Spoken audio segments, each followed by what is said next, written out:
Miqtë e mi, mirëdita dhe mirë se erdhën në transmitimin tonë të drejt për drejt, si çdo mesditë do jemi në shoqërinë e emisionit Me Zemër të Hapur, live dhe drejt për drejt në ekranin më të madh informativ në vend, në televizionin News 24 dhe për gjithë teleshikuesit e rregullt të emisionit tonë dhe të televizionit tonë, për gjithë udhëtarët që nuk kanë mundësi të na ndjekin drejt për së drejti nga ekrani, jemi live edhe në radio News 24. Ditën e sotme do ndalojmë në një ngjarje të rëndë që është raportuar me datën 5 gusht të vitit të kaluar të 2024-s, raja dhe vdekja e një 64 vjeçare nga qyteti i Vlorës, Hati Deliaj, dhe për këtë gjë u arrestua bashorti i saj, Ëngjëll Deliaj, i cili sot është në masën e arrestit shtëpiak. Ndërkohë që familjarët e Hati Deliajt kanë thyer heshtjen për herë të parë, edhe pse janë të penduar, duhet ta kishin thyer heshtjen shumë kohë më parë, për shkak të ndryshimit të masës së arrestit nga Meburg në arrest shtëpie, 70 vjeçari është lënë i lirë, po bën jetën e tij, ndërkohë që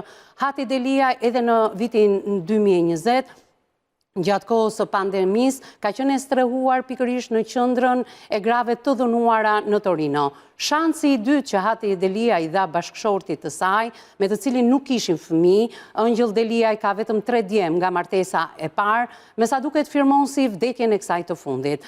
Mënyra se si familjarët e Hati Deliajt e kanë mësuar ngjarjen është pikërisht sepse Hati Deliaj ishte prej 3 muajsh e izoluar në familjen e saj, bashorti vrasës nuk e lejonte të komunikonte me asnjë, ka qenë ky i fundit, i cili pasi e kishte dhunuar dhe e kishte mbajtur në shtëpi duke mos i treguar askujt, telefonoi familjarët e bashkëshortes duke i thënë hajdeni sepse ajo po vdes. Çfarë ka ndodhur që nga fillimi i gushtit të 2024-s dhe deri këto momente që flasim, ndiqni materialin e përgatitur nga redaksia jon dhe rikthehemi në transmetim të drejt për drejt me vllajën e së ndjerës.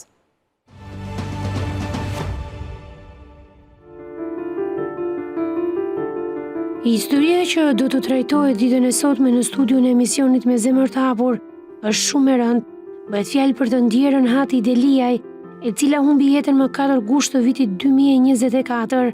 Nga akti i ekspertimit mjeko-ligjor, ka rezultuar se në trupin e kufomës vrehen ekimoza dhe dërmishtje të fytyrës, trupit dhe anësive. Këto dëmtime janë shkaktuar me mjet të fortë, jo të mpret. Këto dëmtime hyjnë në kategorinë e atyre të cilat sjellin humbjen e aftësisë për punë në masën deri në 9 ditë. Vdekja e shtetases Hati Deliaj ka qenë ndalimi i menjëhershëm i punës së zemrës, infarkt akut miokardi, por nga ana e ekspertëve nuk është përcaktuar nëse ndalimi i menjëhershëm i punës së zemrës ka ardhur si pasojë e dhunës së ushtruar apo por shkaqe natyrore. Është pyetur në cilësinë e personit që ka dieni për veprën penale, shtetësja Shpresa Hasani, e cila është motra e viktimës Hati Deliaj, e cila ka deklaruar ndër të tjera se motra e saj Hati kishte rreth 10 vite e martuar me Ëngjëllush Deliaj dhe ata të dy së bashku nuk kishin fëmijë. Ajo ka shpjeguar se gjatë kësaj kohe, Ëngjëllushi e ka dhunuar fizikisht motrën e saj Hati, e cila është shtruar dhe në spital, dhe për shkak të dëmtimeve të shkaktuara nga dhuna fizike, ajo ka humbur jetën. Ndër të tjera, familjarët ndihen të shqetësuar dhe kanë mbritur në studion e emisionit Me Zemër të Hapur për të rrëfyer të vërtetën e motrës së tyre të ndjerë, pasi ata akuzojnë drejt për së drejti bashortin e saj Ëngjëllushin, i cili aktualisht është liruar nga burgu dhe është në ambientet e shtëpisë. Ndiqni emisionin.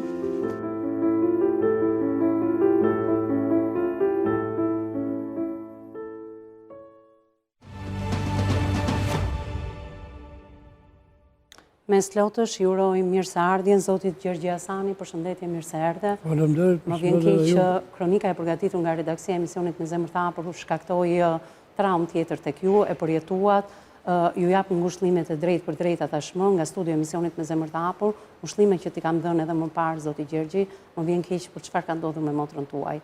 Do rimarrësh veten në këto momente, do bëhesh i fortë, si një vlonjat i vërtet, por që ndoshta edhe qarja e burrave tregon se emocionet përjetohen edhe tek seksi më i fortë, siç janë burrat, por jeta e motrës tënde u mor padrejtisht nga një kriminal i cili sot është lënë i lirë dhe jeton jetën e tij me arrest shtëpie, sikur të mos kishte ndodhur asgjë. Do të flasim pikërisht për hetimet që edhe redaksia e emisionit Me Zemër të Hapur ka bërë, për shkak se motra i dha një mundësi të dytë, por me sa duket firmosi kontratën e vdekjes së saj. Pas pak do të jemi së bashku, përballë teje është Elvis Duka, avokati ynë, përshëndetje, mirë se erdhe. Ju vini nga zyra avokatëve antikorrupsion, detektive privat, jeni pjesë edhe e gjykatës së arbitrazhit. Faleminderit Elvis që je me mua në studio dhe në krahun tënd Eksena Qirici, psikologe klinike. Përshëndetje dashur, mirë se erdhe. Atëherë, zoti Gjergjim, më vjen keq që do përjetosh edhe një herë atë çfarë ka ndodhur me motrën tënde. Prej 10 vitesh, Ndjera Hati Delia ishte martuar me Ëngjëllush Deliajn. Si ka ndodhur martesa e tyre?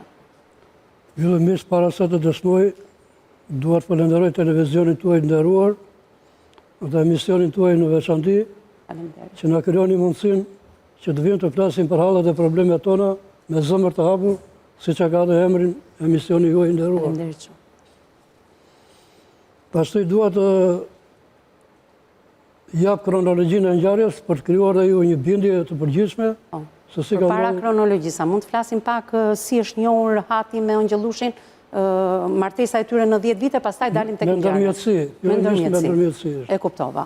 Por ata të dy nuk kanë fëmijë, vetëm Ëngjëllushi ka 3 djem nga martesa e parë. Okej, fillojmë ditën e ngjarjes. Çfarë ka ndodhur? Si u lajmëruat ju? Ka qenë data 3/8/2024, muaj gusht.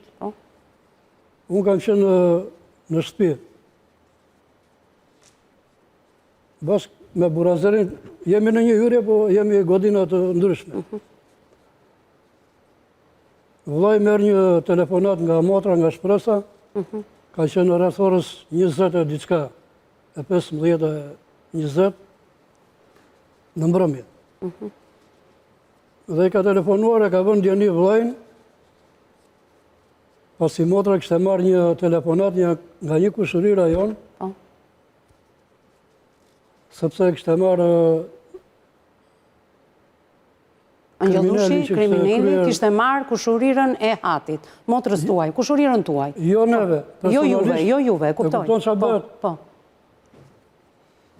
Edhe kështë që Nolja shumë e smur, është në shtëpi, më ka telefonuar Mjafta. Mjafta Bedini quhet personi, që kishte telefonuar motrën. Se kishte telefonuar ky, kushërirën tonë. Çfarë i kishte thënë?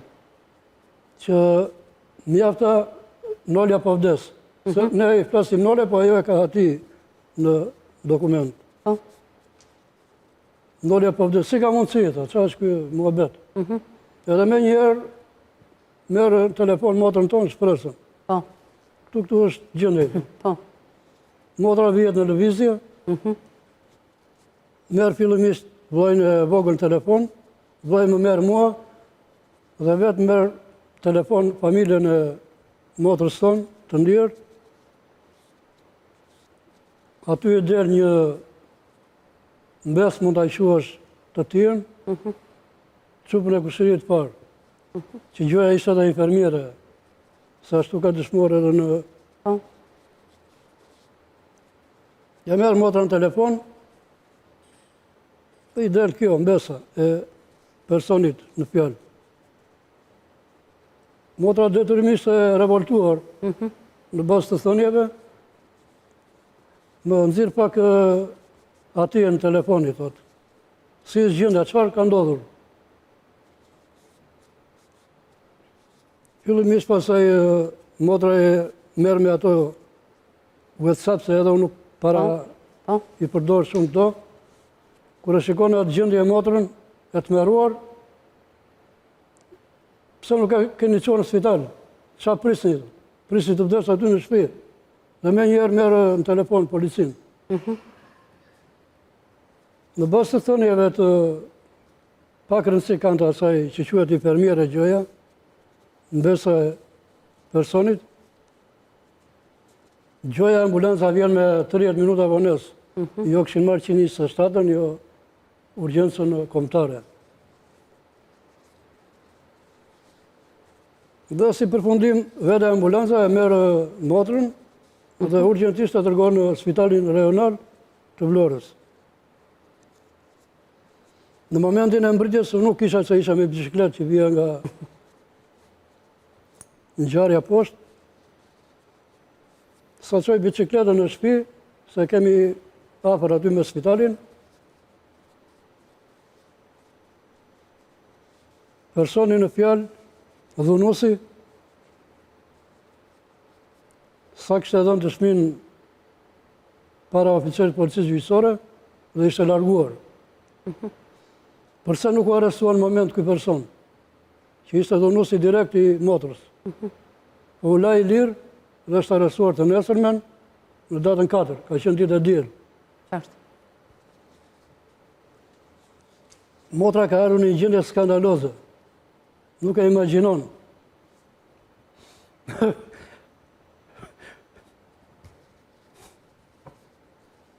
E rëndë.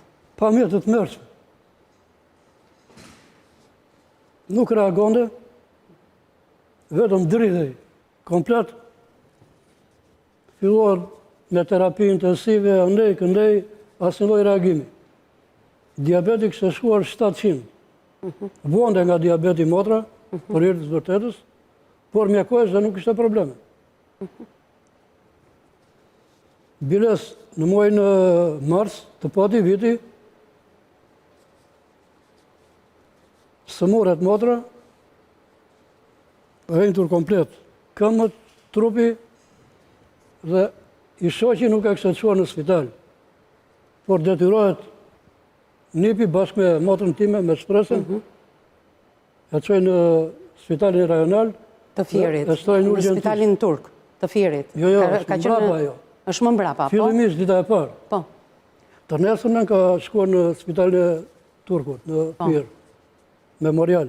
Pas daljes nga spitali, si pas informacioneve tona, Endjera ka ndërprer çdo komunikim me ju si familja. Deri në momentin që ndroi edhe jetë dhe u dërgua në këtë lloj forme në spitalin rajonal të Vlorës. Çfarë pat ju vetë, zoti Gjergje, tek motra? Një sekondë mbaroj këtë problemin kur e pa mjekja në spitalin e Vlorës, dita që është shtruar, më datë 20, e kupton? Po.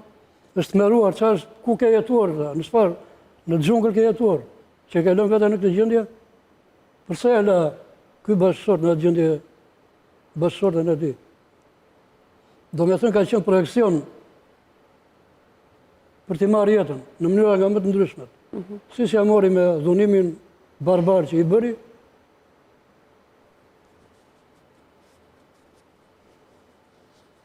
e mbajtën se motra ka ardhur në orën rreth orës 9 në spital, të datës 3/8. Ka rezistuar në atë gjendje skandaloze, kur do flasim pamjet, nuk është nevoja që të shtojnë apo. Po, duken. Deri në mbrëmje e datës 4, ka qenë ditë e diell, rreth orës 23, 22, 45, diçka e tillë, ka ndruar jetë. Kjo është kronologjia. Por unë të doja të dija dëshmin tënde si vlla. Ti e pe motrën tënde dhe pamjet flasin vetë. Ju keni parë 2 hematoma në krahun e saj të djathta apo të majtin, rrethore, dhe të cilat ishin... Po, nofull? Këtu në gryk, në gjunjë. Çfarë kuptohej me sy të lirë që ajo ishte dhunuar dhe ishte mbajtur? Ajo, me mendimin tim, me gjykimin tim, jo si ekspert i kriminalistikës, po e shmarë nga koka, e është përplasur në sobë. Se zotnia ka ngritur version që është rrëzuar në sobë, në aneks. Po soba mund të ketë lartësin në këtë gati 1 metër. Po, qartë. Si ka mundësi të bjerë njeriu? E kupton? Qartë. Jo që ajo nuk ngrije njerë. Po është versioni ati kriminali që do të mbroj veten e tia. Qartë. Flasim, hematomat ishin rrethore, thash, edhe në sipërfaqe rrethore këshin marrë 1 vit të verë, që nuk ishin të frësta. Pra, do të thotë që kishin qëndruar ditë edhe Mund të kishin 4-5 ditë me mendimin tim. Flasë jo si ekspert, po nga përvoja, se gjithë jemi vrarë, jemi bërë, edhe ndodhë një fenomen i tillë. Do me thënë, motra është mbajtur në atë gjendje, në atë dhunim skandaloz, fizik dhe psikologjik, dhe është në datën 3, edhe ai duke u friksuar nga gjendja skandaloze që kishte arritur motra, i detyruar dhe nga presioni i motrës, se për mendimin tim, qëllimi i tij ka qenë që ta paraqisë vdekje natyrale. Qartë. E kupton? Qartë. Prandaj dhe ka lënë në ato pa ushqyet për mendimin tim, pa mjekim, se ju thash që vone nga diabeti. Po, merte mjekim të rregull, dhe s'kishte problem. Të gjitha këto i konstatuan mjekët në momentin e parë që e ndjera mbriti në Spitalin Rajonal Vlorës? Fillimisht, sa paraqit në urgjencën e Spitalit Rajonal, që e kanë detyrim moral dhe ligjor, kur bën një person i dhunuar, apo i plagosur, apo i vrarë, njoftohet urgjentisht Komisariati Policisë. Infermieri ndihmës mjeku, duke i thënë njofto, jo, po dale se ka rënë nga shkallë dhe ndëj e këndej, e kupton. Marifete e manipulimi që në fillim të procesit. E qartë. Sa u detyrua pasaj njoftoi komisariatin, dhe mbritën forcat e policisë. Në gjendjen kaq të rënduar dhe me një dhunë kaq barbare e cila kishte ndodhur ditë më parë dhe motra juaj ishte izoluar gjatë ditëve të dhunës, por edhe nga momenti kur ka dalë nga spitali turk i Fierit, motra juaj prej disa muajsh ishte izoluar dhe nuk kishte kontakt me ju. Jo, Për këtë do të thuaj, po. Në fakt, fillimisht kur doli nga spitali memorial i Fierit, e shoqëruar edhe nga motra nga Shpresa. Nga Shpresa? Biles edhe disa ditë ka shërbyer. Po nuk e di se qa problemi, konflikt, lindi midis motrës dhe ish kunatit. Po? Sa e përzuri i tha, mos hajde më në shtëpi. Po gjatë datës 3 deri me datën 4, arritët të komunikonit diçka me të ndjerën? Ju tha diçka? Absolutisht nuk reagonte, nuk reagonte. Shtrirë. Pra, ajo ka shkuar në gjendje që nuk komplet njeriu e kupton, sikur ishte vënë elektroshokun. Ajo ishte në vdekje klinike. E qartë. Asnjë lloj reagimi. Ishte e tmerrshme ta shikojnë atë gjendje. Kriminali, juve si familjar, ju tha diçka në lidhje me shenjat? Përveç se çfarë mësuat nga policia që ai kishte deklaruar që ishte rrëzuar. Juve si familjar ju tha diçka? Se ka dhe një kod moral me familjarët kur rrëzohet dikush. Unë nuk arrita të komunikoj se nuk e gjeta në spital. Ju thash, sa çova bicikletën në shtëpi. Dikush nga ju, nga familja juaj, komunikoj me të? Nuk e di, mund këtë komunikuar vllai vogël. Nuk e di. Mundet këtë komunikuar, po. Unë se di. Po? Nuk e gjeta prezent atje. Shikoj që marrëdhëniet jo vetëm midis çiftit Hatit dhe Ngjëllushit kanë qenë të trazuara, se do flas edhe çfarë kemi zbuluar neve, por edhe juve si familjar të Hatit me Ngjëllushin. Keni pasur marrëdhënie jo fort të mira. Marrëdhënie jo të mira. Po pse, si ka mundsi? Po. Ishte njëri problematik? Nga kushtet e rrethanat e krijuara. Ishte njëri problematik? Apo ishte dhuna e vazhdueshme që ka ushtruar mbi motrën tuaj? Pasi ai dhunë fillimisht ka ushtruar, mos them në këtë grad, si që ndodhin datën 3, që prokuroria ka detyrim ligjor me letër porosi në shtetin italian. E vërtet. Dua të korrigjoj për atë, nuk ka qenë qendër rehabilitimi. Të grave të dënuara. Në spital psikiatrik. Në spital psikiatrik. Dhe kupton, ka pësur një traumë, biles kur erri në Shqipëri, shikonte kështu si autuar. Pra, në 2020 motra juaj ka dashur të divorcohet nga Ngjëllushi. Shtrimi i saj në spitalin psikiatrik të Torinos, në Torino të Italisë, jo në qendrën e rehabilitimit të grave të dënuara. Sepse po të kishte qenë atje. Sipas informacionit tim tani. Ndërsa ne kemi ndryshe. Si? Ne kemi që ka qenë rehabilituar në një qendër të dhunës ndaj grave. Po kush nga familjarët tanë? Po, nga familja juaj. Po ndoshta nuk kanë pasur informacione të duhura, kupton? Bën braba mund të jetë zbardhur. Përveç diabetit, motra juaj vuante nga diçka? Biles që është këtu, ka marrë telefon qendrën, jo qendrën, po spitalin psikiatrik, se në atë kohë nuk lejohet dhe... Po, se ishte koha e pandemisë, ka qenë viti 2020, e vërtet, po. Mirë, unë do ndalojmë pak tu të bëjmë një frymarrje që t'i kapim me detaje dhe që teleshikuesit kuptojnë më tepër nga historia e të ndjerës Hati Deliaj, prej 10 vitesh e martuar me Ëngjëll Deliajn.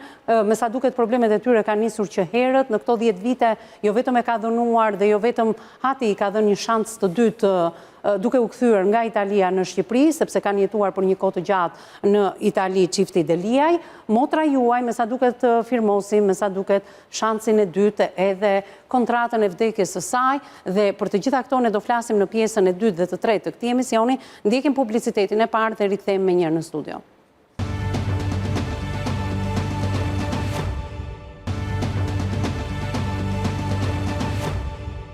Mbas hapësirës së parë publicitare jemi drejt për së drejti në pjesën e dytë dhe në këtë pjesë të dytë na është bashkuar edhe zonja Shpresa Deliaj, motra e së ndjerës. Si? Shpresa Hasani, po, të kërkoj ndjes. Atëherë, zonja Shpresa Hasani, zonja Shpresa, përshëndetje. Përshëndetje, zëmër. Në radhë parë t'jap ngushëllimet e drejtë për drejta. Faleminderit. Për humbjen e Hatit, motrës tuaj, ikja e saj ishte e pa drejtë, por dhe iku në mënyrën më të tmerrshme të mundshme. Iku, po, ashtu e dredhojnë njerëzit të gjithë pa. Zonja Shpresa, ti si e mësove lajmin? Po. Ti vetë si e mësove lajmin? Unë e mora në telefon. Po. Në atë kohë më del një kushërire tia, bese tia. Po. E më tregon me foto motra, pa reagim, pa gjë e mbytur, si e vde kur ta mamë.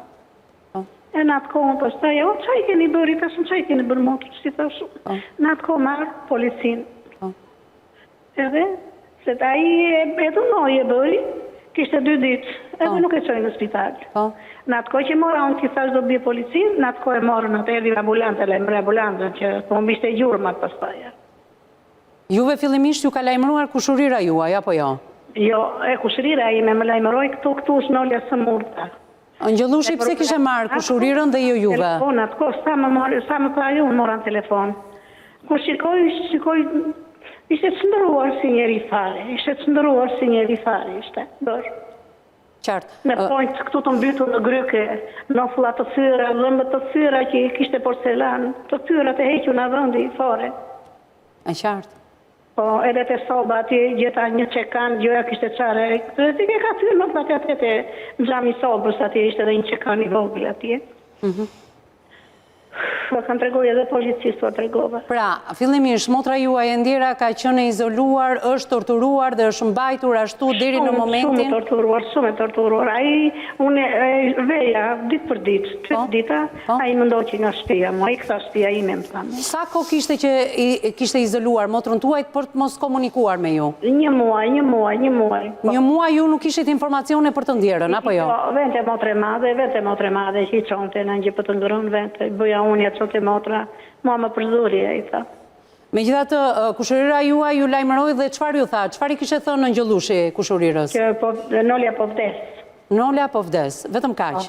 Po pse nuk telefonoi asnjëri nga familjarët e afërm tuaj? Jo, asnjë lajmëroi, jo. Po pse? Vetëm unë zbulova. Vetëm ti zbulove? Po. Ti besoj ke qenë edhe në dhomën ku ka qenë shtruar e ndjera, apo jo? Po, unë kam qenë po, jo, shërua, jo, ngrihesh, bënte vetë për të ngrënë.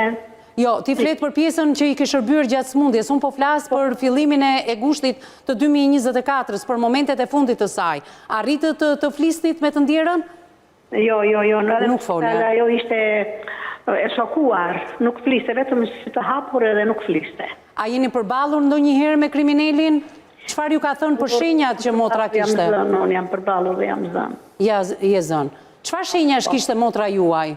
Motra ime edhe i kemi fotografitë i ka djali. Po? Të mbytur, këtu thonjt, këtu në gryk, në nopull edhe të syri. Dhe si u justifikua gjithë pamja e motrës tuaj? Çfarë justifikimi dhanë? Për thonjt në fyt? Në fillim të ka donuar, ka vrarë. Pasaja, qa manipuluan se ka një gjaja i në 6+1 atje, edhe e manipuloja i të gjitha. Pra ju thoni që ngjarja është manipuluar nga gjithë familjarët e 70 vjeçarit.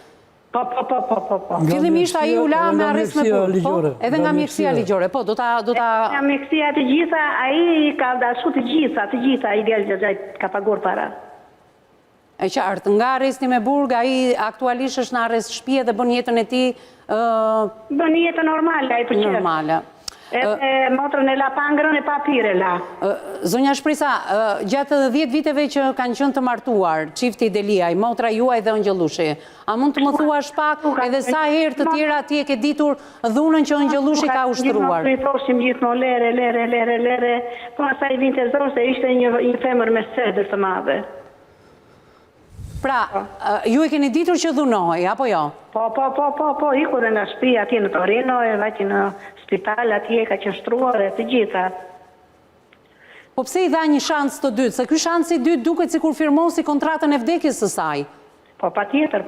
Po pse i dha një shans të dytë? Po, ja va se do i hante kokën, prandaj. Ra pre, Do i hante kokën, Na ka bërë më i zëmër që nuk e kemi marrë vetëm me këto manipulimet, jo gjë tjetër.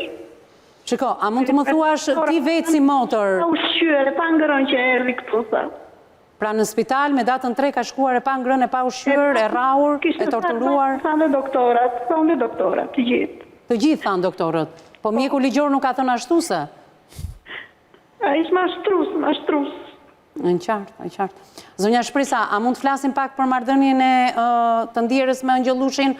Pra, ai e ka dhunuar që në fillim të lidhjes së tyre? Që në fillim, po. Që në fillim. Po pse nuk ka marrë urdhër mbrojtje motra juaj, e ndjera? Nuk do t'jap dhe një shans, ja bënde do jap dhe një shans. Ne i luteshim lere me motra dhe neve dy vëllezrit e motra i prem dhe biletën kur e çojnë në spital, ja preu vllai në avion. Ka pasur edhe dhunë tjetër të tilla niveleve, apo ky është niveli më i lartë i dhunës që ka pësuar motra juaj? Më i lartë i dhunës, ky ishte, po. Jo, ka qenë dhuna në Itali. Dhuna në Itali. Edhe në Itali e dhunonte. I bërtiste, sa që merja unë telefon, i bërtiste fort. Shiko, po në Itali pse nuk e denoncoj? Pse u shkoj në spital psikiatrik? Shkoj se iku nga ky. Po pse në spital psikiatrik dhe jo në spital normal? Ti thoshte i bënte presion të madh shumë. Vuante nga shëndeti mendor motra juaj? Jo. Po pse tek spitali psikiatrik dhe jo në një spital normal? Po në fillim vajti tek qendra e gruas ajo në fillim. Pra, të njëjtin informacion kemi dhe ne, por që në fakt zoti Gjergji Asani, vllai juaj, ka shkuar pra në një qendër të grave të dhunuara. Në qendrën e grave të dhunuara, po. Nuk ka konfirmon dot ajo se nuk ka argumente, kupton? Nuk ju merrte në telefon? Jo, po nuk e konfirmon dot motra apo unë. Në fillim nuk na merrte telefon, pastaj ja hapi telefoni, se vajti djali që i çoi kuesturën atje në shtëpi atje. Këtë problem duhet ta konfirmoj prokuroria që ka hetim. Atëre, edhe një herë, ndalojmë ke ky episod, djali i Shpresës sipas ka dërguar karabinierët policinë italiane në shtëpi. I vajtë edhe në shtëpi, dhe i thanë ku e ke gruan, i thanë. Po. Dhe ndërkohë çfarë i tha Ëngjellushi? Ku e kishte gruan? Ku e di unë ku ka vajtë, mas e ke vrarti, i thanë ata. Po? Edhe? Neve djali më bëri çmos, sa i gjetin atë qendrën. Atëherë, a mund të më thuash zonja Shpresa, ka qenë viti 2020, apo jo, koha e pandemisë? Po. Okej, ju deklaroni që djali e ka gjetur, djali juaj, në Itali e ka gjetur në qendrën e grave të dhunuara. Po. Po si doli nga qendra pra, pse i dha një mundësi të dytë, kjo është pyetja. Vajti i mbushi mendjen djali tia që e mori, që mos të dënoj që i jati, prandaj e bëri këtë punë. Qartë. Pra, djali i Ëngjellushit shkoi mori njerkën dhe e çoi tek babai ky i fundit. Kur u kthyen nga Italia ata dhe pse u kthyen? Kur ato të tyret. Pse u kthyen nga Italia ata? Kush, u kthyen të erdhën, do rini për gjithmonë. Doli pension. Doli në pension. Shiko, Shpresa, ke informacione të paktën për martesën e parë të Ëngjellushit, për gruan dhe nënën atyre 3 djemve? Nuk e trajtoni i çmit, unë kam pasur shoqe në punë artistike. Ja, ta dëgjojmë pak. Ka qenë xheloz, ka qenë nga mendje tia budallaj çmend. Pra, ish gruan e ndjer të parën ti e ke njohur? E kam njohur, kam pasur shoqe në punë. E ke pasur shoqe në punë dhe të njëjtën gjë bënte edhe me gruan e parë? Po, ish maskara. Dhe si ka vdekur grua e parë, të lutem, ke informacion për shoqen tënde? Me kancer ka vdekur. Ka vdekur me kancer. Okej. Gjithsesi, njohja me shkuesi dhe 10 vite martesë me Ëngjellush Deliaj bëri që motra juaj të ndronte jetë duke u torturuar. Ka bërë jetë zezë, ka bërë me atë. E qartë. Mirë. Thoshim lere. Të kuptoj. Ishte një femër me sedër, nuk ishte femër do kudo. E qartë, e qartë. Mirë, zonja Shprisa, vazhdoj që ndronë në këtë lidhje të drejt për drejt, zoti Gjergje, ke diçka për të shtuar, sepse informacionet e Shpresës Tani në lidhje me spitalin rajonal. Po? Natën që vdiq motra, fillon të hedhin në rrjetet sociale, vdiq nga diabeti. E kupton manipulimi që aty ka filluar. Pasaj me mjekësi ligjore, me prokurorie, me gjykat. Për mendimin tim. Po. Pra Ngjëllushi kishte familjar që punonin në televizionin 6+1 në Po Vlorë. kanë akses mediatik financiar punë e tyre, nuk më intereson. Po e kanë. Pra kanë një mbështetje. Po kanë akses. Po edhe të mbështesis një kriminal, po? Kisha një shoqë në policia, atje vente për ditë i sonte për të ngrënë të gjitha. E qartë. Biles ditën që prisnin mjekët e... Sa e nxori edhe në arrest shtëpie. Qartë, po? E manipuloj të gjithën. Ja, të dëgjojmë pak Gjergjin zonja Shprisa, po? Po, më falë. Ditën e diel që prisnin mjekët ligjor për t'i bërë autopsi në spitalin e Vlorës, kanë arë me shumë vones biles. Ne në orën 3 këshim planifikuar varimin, ata kanë arë në orën 2, 2 e sa. Ky është impenjimi dhe interesimi i shtetit, i mjekësis antiligjore, e që unë, jo ligjore. Mirë e bërë ata e manipuluan të gjithë. Mos folë. Mirë. Me kupton, biles, vajta u interesohet e drejtoresha Bruno Mersini, spitalit Vlorës. I vend të aina. E kishte që luankova për punë në... Pse nuk po vinin mjekët ligjor? Qa problemi kem? Qa mua këtu i thashëm punë e motës, ka vdekur. Nga se ka vdekur? E dhunuar nga bashkëshorti, thashëm. Më zjerë telefonin, kjo tha, ka vdek nga diabeti. Do me thënë vdekje naturale, kupton çfarë manipulimi? Po për shenjat? Po, si ke parë shenjat, doktoresha, kjo, drejtoresha, ku i pa? E ishte në shtëpi. Qeko, gjatë kohës që ne po komentojmë, ti e dëgjove që zonja Shpresa ka dhe familjar të tjerë. Aq të friksuar janë familjarët e Shpresës, sa i thot mos jep informacione, sepse ndoshta mund të na bëjnë keq se hetimi nuk është mbyllur. Kush Shpresë? Motra? Po, kishte familjar aty afër të cilët e shtyn por të mos dhënë shumë detaje, imagjino sa detaje keni ju. Ju jo, vetëm nga Zoti. Po Shpresa ka detaje pafund. Po tjetër... Detaje të cilat duan të kontrollojnë familjarët e Shpresës, sepse kanë frikë që çështja është hetim. Po tani detaj dhe fakt më argumentues dhe bindës. Se sa këto pamje e vërtet. Po më vjen keq tani. E vërtet. Tani ngrihet mjekësia antiligjore, se s'ka qenë vetëm mjeku i... Mjekësia ligjore. Qarku të Vlorës. Ju thoni antiligjore. Po gjëja pas ka ardhur dhe një mjek nga Tirana, për t'i bërë autopsi. Po? Biles, ndoshta kanë marrë kampione për në institutin e mjekësisë ligjore. Dhe na dalin me versionin, vërtet ka patur shenja dhune, thonë, por ka vdek në infarkti. Si ishe mundur? Vërtet ka pasur shenja dhune, por ka vdekur nga infarkti. Po infarkti shkaktohet edhe nga traumat e dhunës. Shenjat e dhunës kanë qenë prezente të dukshme. Tani ajo ka qenë ceka dhe pak më parë, mbi 4-5 ditë për mendimin tim, në gjendje... Mos them një javë, se duhet edhe një javë tek mushat e 64 vjeçare, për shkak edhe të... Aq më tepër e lodhur e sëmurë... Do një rikuperim më të vonë dhuna, shenjat, trauma. Po 4-5 ditë fillon ai rreth i verë. Po. Pash reagimin e psikologës tonë klinike, përsa i përket edhe këtyre manipulimeve, por sidomos edhe kësaj dhune. Eksena, pash që kishe një lloj reagimi. Mund të flasim pak? Është e vërtetë e vizë, sepse sigurisht mjekësia i ka të gjitha kushtet për të vërtetuar llojin dhe përmbajtjen e vdekjes natyrale, apo të stimuluar, të nxitur nga një dëmtim apo një traumë jashtme e trupit dhe e gjithë pjesëve të ndryshme të trupit të njeriut.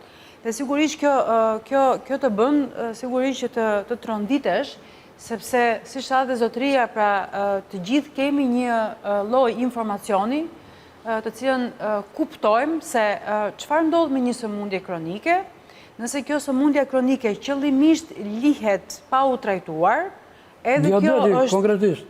Po, nëse lihet pa u trajtuar, sigurisht që është mënyrë për të treguar që personi e ka dëmtuar. 700 diabeti, më falë që e ndërpres. E qartë. 700. Pra, kjo në vetvete, në kupton, pra, nëse ti e lë pa trajtuar, do të thotë që ti ke dashur që këtë person ta vrasësh. Paraqes vdekje natyrale.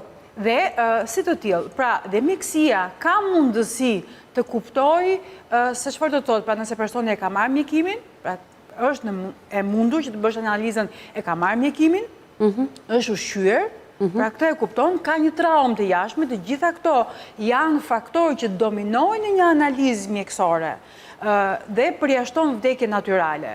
Prandaj është e rëndësishme që të kuptojmë që më vërtet zotëria thotë që është një mjekësi antiligjore, sepse mjekësia, sido që të ndodhin kushtet, është e aftë në kontekstin shkencor të kuptoj dhe të vlerësoj që kjo nuk është një vdekje natyrale. Familjarët e Sëndirës kanë reaguar me vonesë edhe një kërkim falje nga ana e zotit Gjergji Azani ishte që kemi ardhur shumë me vonesë në media për të kërkuar të drejtën. Por mundet që në këto momente, ndoshta drejtësia mund të vihet në vend dhe zhvarrimi i trupit mund të prodhojë një tjetër ekspertizë mjekoligjore. Është e vërtetë e vizë dhe ne kemi patur shumë raste të kësaj natyre. Jemi gati të bëhet zhvarrimi, vetëm të vihet e drejta e shpirtit të motës, e kuptoj. Po, e kuptoj. Që në përgjithësi gjykimin mbi letrat ne konsiderojmë si gjykimin më kryesor. Ndërkohë kur letrat janë të manipuluara, ngjarja ka ndodhur prej shumë kohësh, sepse sigurisht frika, shantazhi, dhuna nuk është kaq e lehtë, nuk varet në dorën e njeriut. Por ajo çfarë është më e vështirë është që ne në mënyrë institucionale e bëjmë dhunën shumë normale. Dhe kjo është më tronditse, pavarësisht se do gjithë I jepet prioritet dhunuesit, kriminalit. Jo viktimës. Po të kishte ndodhur në rrethana të tjera, në qytete të tjera dhe ndoshta po mos ishte fillimi i gushtit, po mos kishte pasur edhe këtë përkraje kriminali për sa i përket gjitha institucioneve në bazë të asaj që thot familja Asarin, ndoshta mund të kishim ditën e sotme një hetim të mirëfillt dhe që do ndihmonte shumë edhe procesin e gjykimit, se ne shikojmë edhe nga masa e sigurisë, nga arrest me burg, në arrest shtëpia. Ka dhënë deponimin e parë dhe është lënë i lirë. Po, dhe kjo është edhe më e vështirë, sepse kur ndodh dhuna, pra kur vjen me shenja, pavarësisht se personi thotë është rrëzuar, ekspertët sigurisht e dyshojnë këtë gjë dhe automatikisht nuk mund të lihen të lirë dhe nuk mund të lihet çdo element i ngjarjes i anashkaluar, sepse pikërisht prish mënyrën se si është ndërtuar kjo lloj ngjarje. Dhe kjo lloj neglizhence që ne bëjmë është pikërisht mungesë profesionalizmi, mungesa profesionalizmit, përkthehet në dokumenta, përkthehet në letra dhe është ajo që thot zotëria, që doktoresha ka lexuar që ka vdekur nga diabeti. Dhe normalisht via ligjore, mjekësore do të bazohet në një dokument i cili nuk është mjekësia ligjore nga infrakti, megjithatë aty pate ti reagimin. Ndalojmë pak dhe i marrim të dyja versionet. Marrim një herë versionin e kriminalit, i cili thot është rrëzuar, por nuk i ka dhënë ndihmën e parë. Dhe për te asaj, familjarët thonë, nuk ishte ushqyer dhe nuk ishte marrë medikamente. Po, dhe të gjitha këto duhen ta lësh një person të rrëzuar në ato kushte dhe mos kërkosh ndihmën e parë. Jo, do marr dy versionet. Absolutisht nuk pranoj ai version. Jo, më mirë kupto se ku dua të dal, sepse ishte thyer dhe xhami i sobës me spesor kaq. Si mund të thyet nga një rënje e lehtë në gjendje të lirë? Më mirë kupto, shife. Dua të them, edhe për versionin që kriminali ka dhënë, edhe për këtë version se thyer xhamin e sobës. Zoti Gjergji. Për ta paraqitur. Shiko, edhe për versionin që ai vet ka dhënë kriminali. Jo, më mirë kupto.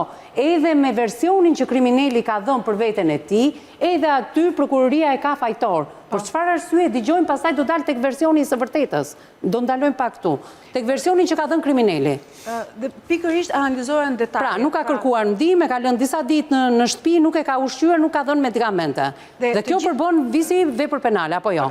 Është vrasje, pa dhe kjo është vrasje. Është vrasje. Pra, sepse ti i di të gjitha kushtet dhe i krijon në ato dhe madje mund të quhet edhe më kriminale, edhe më e rrezikshme në kontekstin njerëzor. Sepse të dish që personi ka një lloj sëmundje dhe ti qëllimisht e torturon në kontekstin e kësaj sëmundje, do të thotë që qëllimi kriminal është tepër i rrezikshëm. Prandaj dhe zonja ka përfunduar në psikiatri në Itali, sepse trauma që ai mund të ketë shkaktuar si rezultat i kësaj dhune psikologjike, i kësaj dhune fizike dhe neglizhimi i medikamenteve, pikërisht përbëj një sjellje jo vetëm kriminale, por më shumë se sa kaq. Dalim tek versi në spital psikiatrik në Itali nuk deshte adinda fare. Po, e kuptoj.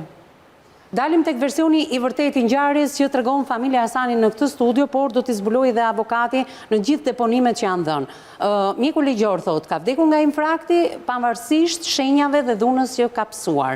Tani, dhuna në këtë moshë dhe në këtë lloj mënyre, siç e shikojmë ne dhe që na dhanë thonjt në fyt, gjunjët e dëmtuar, 2 hematoma etj etj. Gjunjët me dhe lënia dhe izolimi në ato kushte pa ushqyer. Çon në infrakt apo jo?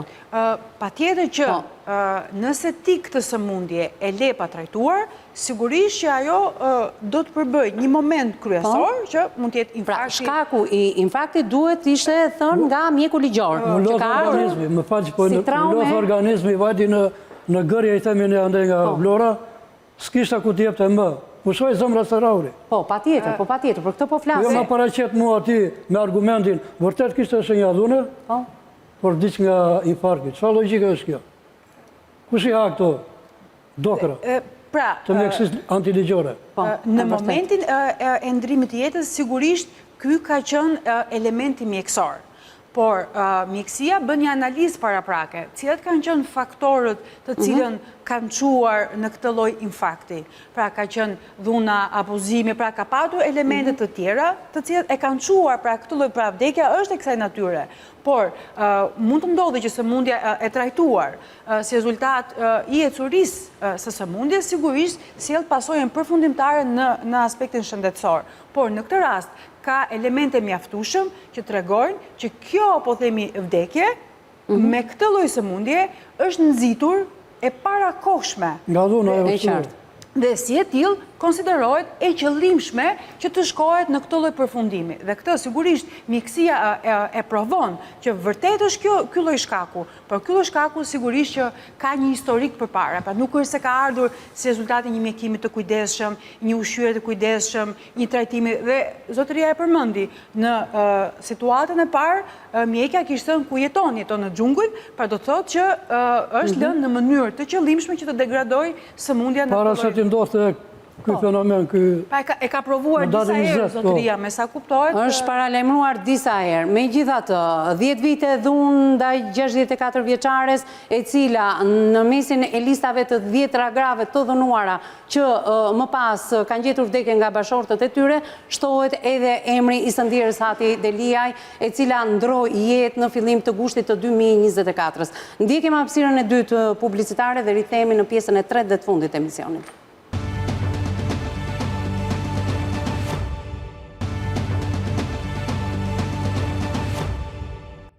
Mbas hapësirës së dytë publicitare jemi në pjesën e tretë dhe të fundit të këtij emisioni, ndërkohë që kaloj tek Elvis Duka tek avokati. Avokat, ju keni të gjitha dosjen që na ka vënë në dispozicion familja. Besoj se aty kuptojmë qartë se çfarë ka ndodhur në kronologjinë e ngjarjes, ngjarje e manipuluar që nga gjeneza, thotë familja Hasani, për të ndjerën 64 vjeçare. Mendimi yt kush është? S'kemi klasifikimin e duhur të veprës penale, apo çfarë ka ndodhur? Normalisht do ta nisja pak dhe me historikun e kësaj vepre penale, se relativisht në Shqipëria ka aderuar në disa konventa europiane, siç është ajo konventa e Stambollit, ku ka në plan të parë mbrojtjen e veçantë të familjes dhe konkretisht të gruas. Normalisht shpërësimi i këtij dënimi ndër vite ka bërë që dhe kjo vepër të klasifikohet një ndër veprat që ka një mazh dënimi nga 1 deri në 5 vite. Normalisht nga ajo që vërim, nga gjithë procedura, çështja është akoma në fazën e hetimit, duhet të theksuar që çështja nuk ka përfunduar. Viktima me ndryshimet e Kodit Procedurës Penale 2017 ka të drejtë dhe familjarët kanë të drejtë të marrin pjesë në procesin gjyqësor dhe për këtë të marrin një avokat ku kanë dhe drejtë që gjatë shëtimit gjyqësor normalisht të paraqesin pretendimet e tyre. Nga akti ekspertimi mjekoligjor e viktimës, e dëmtimet, të thotë konkretisht e dëmtimet janë shkaktuar me mjet të fortë prerës dhe shkaku i vdekjes së të ndjerës është infarkt akut miokardi. Për këtë ne sa në shprehje dhe familjarët normalisht që ajo që vëmërej në plan parë është që kjo dhunë ka qenë sistematike, ka pas një shtrirje në kohë. Edhe normalisht nuk kemi të bëjmë vetëm me dhunën fizike. sepse ligji shtetëror shpërqaj që ka disa lloje dhunash, ime dhunën fizike, dhunën psikologjike, po edhe dhunën ekonomike. Kemi vendim gjykatës lartë që shprehet që nëse një person nuk i jep ndihmën e duhur bashkëshortes për ta dërguar në spital, normalisht jemi në kushtet e dhunës ekonomike. Me këtë rast, përshtrimet që bën personi normalisht është akoma në personën hetim, nuk është për sa kohë që nuk ka një vendim të formës prerë, normalisht nuk është një person që është i dënuar, për këtë arsye cilësohet akoma një person hetim. Vepra penale duhet parë në dy kontekste, si ajo pjesa e dhunës familje, apo jemi para një vepre penale që klasifikohet nga kodi penal si vepra kundër jetës, kur personat kanë lidhje familjare ndërmjet tyre. Normalisht duhet parë edhe pjesa kronologjike në lidhje historiku i familjes, qofse dhe personat më parë kanë patur të njëjtën, kanë vuajtur nga kjo sëmundje dhe nëse kjo sëmundje ka qenë shkaku determinant i vdekjes së personit. Megjithatë, zotëria tha që të paktën mjeku ligjor ka thënë që vdekja është për shkak të infraktit. Por ky infrakt nga se është shkaktuar, sepse dhunë ka pasur, por vdekjen e ka psuar nga infrakti. Pra, kjo është absurditeti gjithçkaje. Ajo që neve më vërteton normalisht edhe dhunën psikologjike, që ka qenë në mënyrë të vazhdueshme, të ushtruar dhe më përpara, ka ajo që mund të ketë sjellje pasoja, por normalisht A funksionojnë letër porosit me Italinë, se mjafton që prokuroria e Vlorës të çojë një letër porosi në shtetin italian në Torino dhe mësohet a ka qenë e strehuar në qendër, në spital psikiatrik, a ka shkuar karabinierët, pse është falur, pse është bërë ndërmjetësim. Meqense çështja ndodhet akoma në fazën e hetimit para pak, prokuroria ka drejt që të shkojë të kërkojë informacione e duhura, se edhe familjarët mund t'ia vënë dispozicion prokurorisë deklarimet e tyre, por edhe informacione që ato mund të marrin nga shteti italian, kështu që të ndikojnë normalisht. Do një sekond, mund ta lexoni aty te zbarri e vendimit. Ka 2 paragrafe për problemin e letër porosisë në Itali. Pra, kemi 2 paragrafe, thotë zoti Gjergji, mund edhe ta lexosh Ervis, po dëgjoj pak. Mua më intereson edhe dhuna psikologjike dhe dhuna ekonomike dhe unë ju edhe dhuna fizike. Që është evidente në këtë rast, nga ajo që shohim dhe nga pamje dhe nga ajo që deklarojnë familjarët është evidente. Por, klasifikimi i kësaj vepre penale dhe ndryshimi i masës së sigurisë, do doja të dija. Fillimisht është një masë sigurie arrest me burg, në 2 shkallë të gjykimit, si në gjykatën shkallës parë dhe në gjykatën e apelit është lënë arresti me burg. Më pas, personi është drejtuar gjykatës nëpërmjet avokatit të tij për një kërkesë për zëvendësimin e masës sigurimit. Mbas 6 muajsh. Mbas 6 muajsh. Po, në këtë rast... Më fal një sekond. Në 40 ditët që është marrë ndryshimi masë arrestit, ka këmbgurur gjykatja që t'i heqë fare që në atë moment. Pra, që mund ta linte edhe me detyrim paraqitje thua ti. Pra, është kërkuar kjo gjë. Është kërkuar nga avokati, por normalisht është lënë një masa e arrestit. Po kjo është shumë absurde. Atë janë disa shkaqe që ndikojnë. Ma thuaj, kush është shkaku? Atë janë nevojat e sigurimit, në rastet kur nevojat e sigurimit zbuten, ka të bëjë dhe me moshën e personit. Sepse kemi me një person që është një moshë vërtetuar dhe nga certifikata personaletive, dhe dojtë kjo person është mbi 70 vjeç.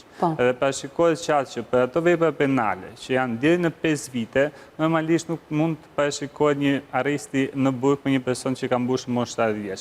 Plus kësaj është vërtetuar që dhe vuan nga diabeti mellitus dhe lompadin në hernje diskale. Kjo ka ndikuar normalisht që... Qiko, pak absurd ky ligji, sepse të bëhet kriminal për dënuar një grua, për ta izoluar, për të mos i dhënë timën e parë, për ta lënë të vdesi në ato kushte dhe në momentet e frymën e fundit, ta dërgojnë në spital, ai nuk quhet një 70 vjeçar. Në çdo vepër penale ka një shkak, ka një pasojë. Në këtë rast, pasoja është shumë e rëndë, që është në vdekjen e Po shkaku është dhuna, pasojë është vdekja e njeriu. Pra, përlehtësimet e kushteve në arrestin e shtëpisë për shkak të moshës i klasifikojmë të gjitha këto kritere. Për sa i përket veprës penale që ai ka kryer dhe që është shumë e rëndë, Deri në torturat që i ka bërë 64 vjeçares. Normalisht është akoma në fazën e hetimit. Shiko, ne flasim për fazën e hetimit, po për çfarë fazë hetimi flasim, se nga fillimi i gushtit dal nga dal prokuroria po mbaron afatet dhe mos harroj që është 3 herë nga 3 muaj shtyerja e hetimeve. Fillon procesi i gjyqit. Po pra, fillon procesi i gjyqit. Jemi në limite. Si mund më argumentosh, më fal zonja. Si mund më argumentosh atë gjykimin e ekspertëve antiligjor? Ka shenjallune, por nuk vërtetohet që ka kryer personi që akuzohet. Çfarë logjike është kjo? Absolutisht, shkaku determinant ajo. Si mund të më shpjegosh më zotë? Absolutisht, ajo shumë e është me shenjallune, me fraktura. Ose duhet por nuk vërtetohet personi. Po është në shtëpi më zotë, brenda. Më falë që vërë ngrezori, s'ka problem. Duhet vërtetoj shkakun nga se ka vdekja. është absurd, komplet. Shenjat e dhunës që ndodhen evidente në trupin e viktimët, pa dashur ta gjykojmë çështjen, parim, ne vërim se shenjat janë evidente të dhunës. Për këtë arsye, normalisht, edhe familjarët kanë drejtën e tyre që edhe gjatë procesit të ndjekin gjithë hapësirën e duhur ligjore që të kundërshtojnë aktin e shpëtimit, bën gjitha kundërshtimet e tyre gjatë seancave gjyqësore. Absolutisht, në çdo moment, familjarët, kodi penal i cakton një mbrojtje veçantë ku në çdo moment kanë të drejtë të drejtohen prokurorisë në lidhje me marrjen e informacione për gjendjen e procedimit penal. Kjo është shumë e rëndësishme, që prokuroria në çdo moment duhet informoj familjarët e viktimës në lidhje me procedimin penal. Absolutisht, nuk na ka thirrur një herë. Pra, familja juaj, familja Hasani nuk ka dhënë asnjëherë. Edhe unë i kam dorëzuar një 2-3 kërkesa. Po. Në lidhje me hetimin. Domethënë, përveç se nuk të kanë thirrur, i ke bërë 2-3 kërkesa dhe s'ke marrë asnjë përgjigje. E ke takuar ndonjëherë prokurorin e çështjes? E ke takuar ndonjëherë prokurorin e çështjes? Absolutisht asnjëherë. Në polici ke dhënë një dëshmi momentet e para? Vetëm dëshmi në polici. Te oficeri policisë gjyqësore. Po, ke oficeri policisë gjyqësore. Kanë bërë kërkesë te prokuroria. Në bazë varrimit të motrës, keni dhënë, keni takuar dikë? Absolutisht asnjë nga organi prokurorisë. Përpara varrimit të motrës ke dhënë vetëm versionin tënd te oficeri policisë gjyqësore, kaq. Në bazë varrimit. Në bazë varrimit, kaq, vetëm një herë. Po. Dhe asgjë më tepër. Asnjë takim me prokurorin se gjyqtarën nuk ka të takoj. Se prokurori ka hetim. Nuk ka të takohet. Ti mund shkosh ke prokurori, sa ai mbledh prova, ai është mbrojtësi juaj në këtë rast. Keni menduar që përveç prokurorit të keni dhe një avokat mbrojtës? Po kemi një avokat, e ka marrë Nipsja. E ka marrë. Po avokatja në raport me prokurorin, çfarë është duke bërë? Tani mua s'ma mos mendjen për mendimin tim, nuk kam të avokati se mund të jenë manipuluar, ku e di unë. Shiko, ju folët edhe për një çështje që unë nuk dua ta anashkaloj. Ju thatë në momentin e vdekjes së motrës tuaj, spitali, që foton e ka pasur vetëm drejtoresha e spitalit, thoni ju, ka shpërndar në portale vdekjen e motrës tuaj nga diabeti. Nga diabeti, po. Vdekje natyrale që. Po pra, vdekje natyrale, po. Vdiq nga diabeti. Është manipulimi sade. Pra, manipulimi ka filluar që në Po që në hyrje të spitalit në momentin që erdhi nga shtëpia. Që aty filloi që ndihmësmjeku nuk raporton, ka ardhur një njeri aksidentuar.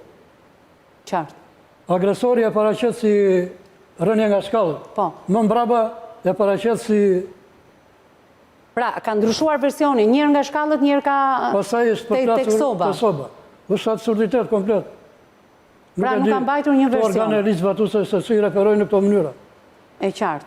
Në këto kushtet, gjithë pa kënaqësitë e familjes, nuk e di, do me thënë si do shikohen të gjitha këto element, se ka element pa fundë, që prokuroria nuk e di çfarë ka hetuar deri më sot. Si mund ta dërgoj këtë dosje në gjykat?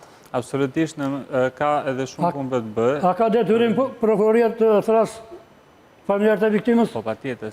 Po si ka mundësi? Ka diskrete, që janë këto? Edhe pas tre kërkesave të familjes, I ka ndërzuar 2-3 kërkesa. Me vullnet të plot, prokuroria nuk e thret, por edhe pas 3 kërkesave mos të trasi?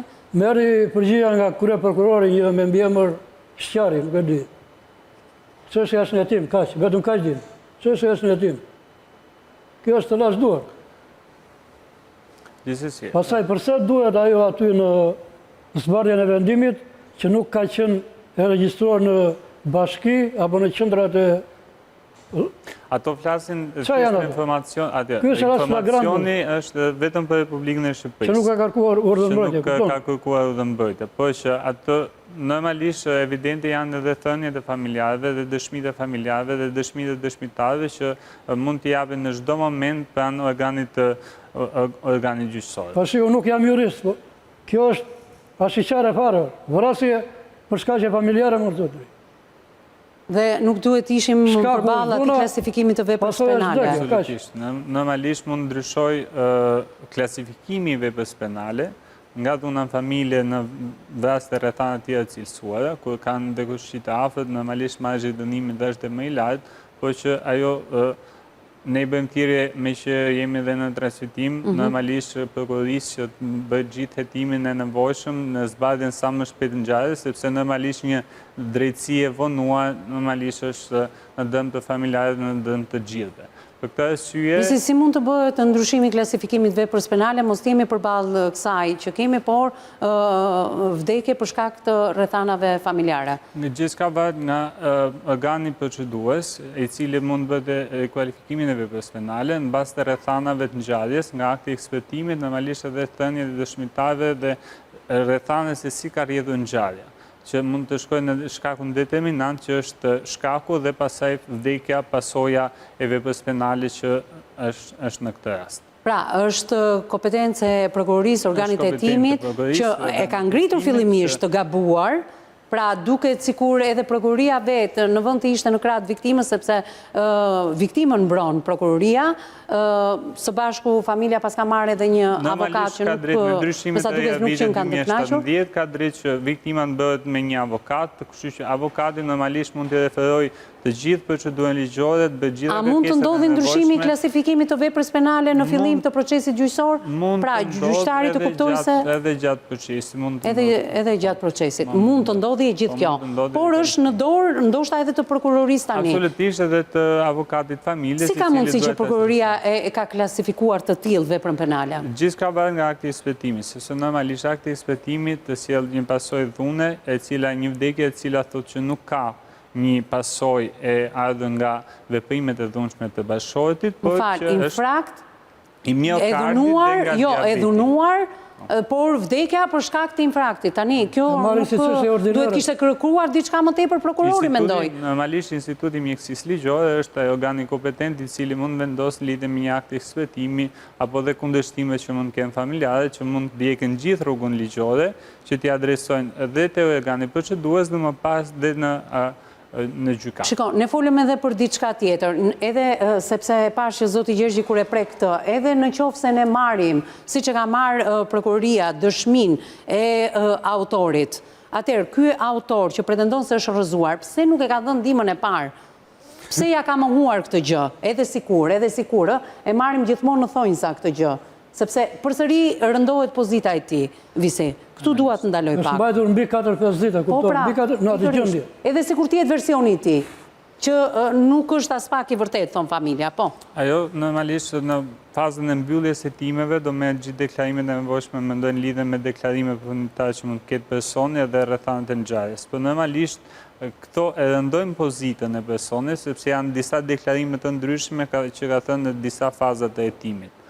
Por normalisht ngjarja është shumë e rëndë në lidhje me klasifikimin e veprës penale, unë shpresoj që normalisht edhe familjarët kenë kurajo që ta ndjekin dhe në organet gjyqësore që është deri në fund. Ku ta ndjekin, mos zotëri, ku ta ndjekin? Drejtësia në vend. Na ka humbur komplet besimin.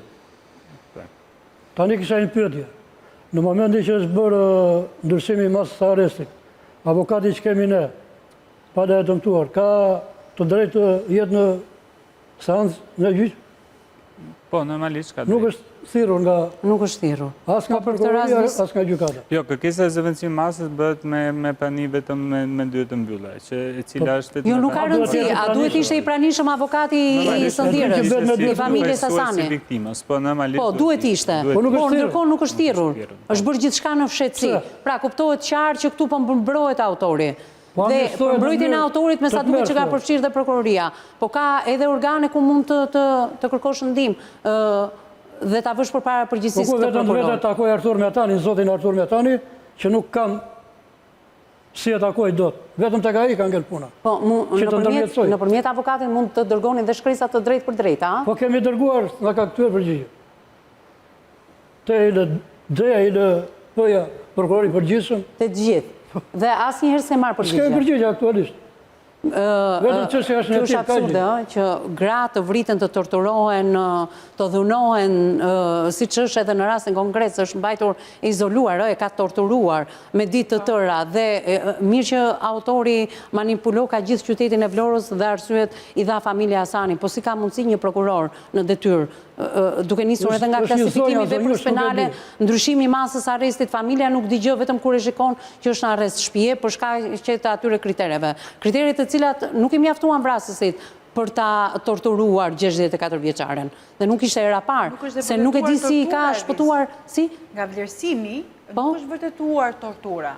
Pra nuk është vërtetuar arsyeja e vdekjes. Kanë marrë referencë mjekun ligjor, antiligjor. Ka vdek nga... Nuk kisht rrjedhë gjitha pranë, nëse do kisht... Aty është referor prokuroria, do sa për interesa.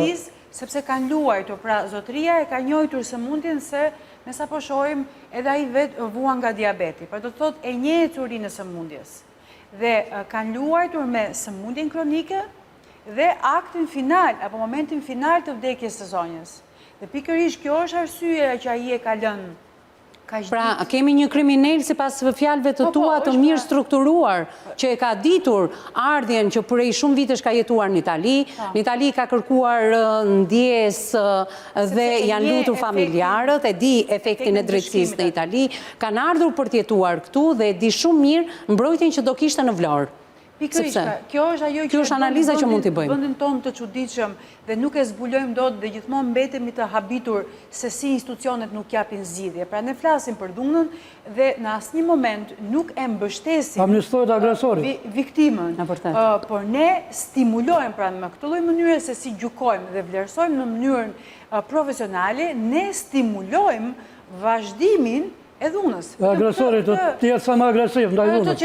Po të vazhdoj të jetë e tillë drejtësi, do kemi përsëri gratë të dënuara dhe përsëri gratë të vrara. Do shtohet lista atyre nga 10-ra, imagjino se sa mund të shkojë edhe në probabilitet edhe me numrin e popullsisë që jemi, se sa mund të shkojë numri i grave të dënuara, por sidomos edhe të vrara për shkak të dhunës. Faleminderit Eksen që të kisha në këtë studio. Ke diçka të fundit po, për ta mbyllur. Shiko çfarë bëri kryeminista italiane. Me rastin e 8 marsit, çoi në parlament një ligj për aspersimin e dhunës kundër grave, me pasojë vdekje deri në burgim përjetshëm. Ku jetojmë në çfarë realiteti? Edhe ne kemi ligj shumë të mirë, referuar ligjeve në Itali, është referuar edhe ligji në Shqipëri, por neve nuk i implementojmë ato.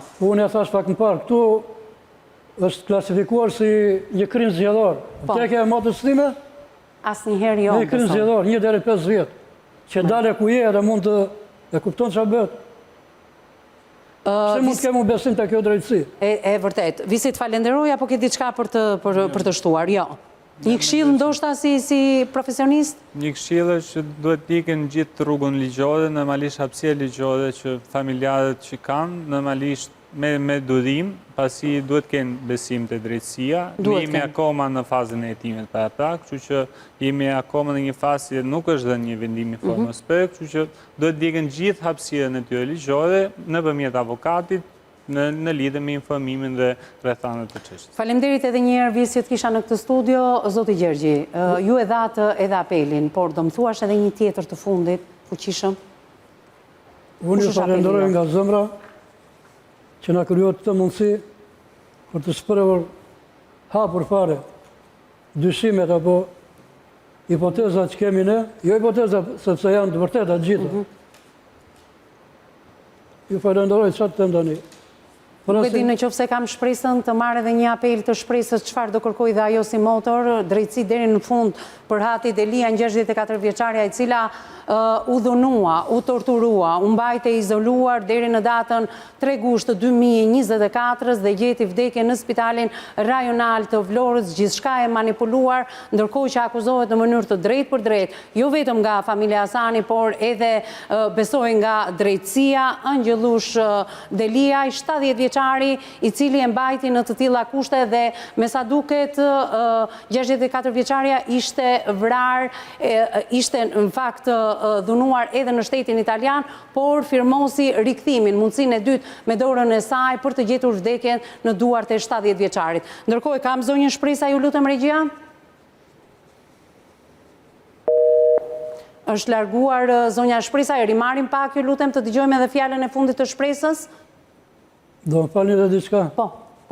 Tani unë kam ndjekur këto emisionet për këto dhunat ndaj grave. Ndaj grave, po. Dhe nuk kam parë të pasirohet rasti jonë. E vërtet. E kupton? Nuk ka patur zë. E qartë. Si ishe mundur. E qartë. Ndoshta do merret si As në Top Channel, as News 24, as rasti parti po. Dhe është e vërtet në fakt që rasti nuk është referuar si një Absolutisht. Na filloi me si një dhunë dhe si një vrasje, është e vërtet. Prandaj edhe prokuroria e gjykatës se këta janë. Shiko, jo për të justifikuar kolegët, por ti duhet të më kuptosh, zoti Gjergji, që gazetarët informacionin e parë e marrin nga institucionet shtetërore dhe në bazë të institucioneve shtetërore ne japim lajmin dhe i referohemi lajmit. Por në rastin tuaj konkret ju e thatë pak më përpara, manipulimi nga spitali rajonal, nga policia dhe më pas gjithë institucionet zinxhir, ndoshta ka qelluar edhe pak muaj gusht, muaj ndoshta edhe pushimeve, që por gjithsesi më mirë vonë se sa kurrë, thotë se nga policia ka dalë me deklarat.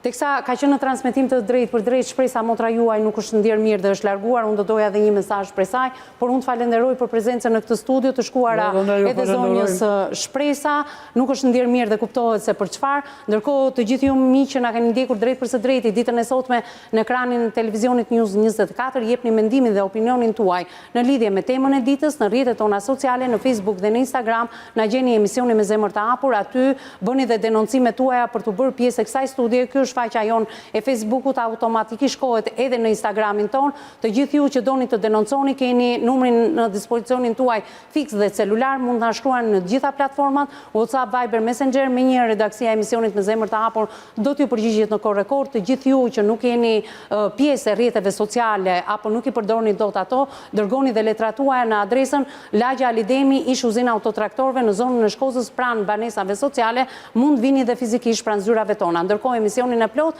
e gjeni pas pak të edhur në kanalin ton zyrtar në YouTube. Kjo është faqja jonë zyrtare, klikoni tek emisioni ditës, por dhe tek emisionet tona ndër vite. Bashkë ndajemi këtu të nderuar miq për të ritakuar në ditën në vijim. Deri atëherë më takofshim.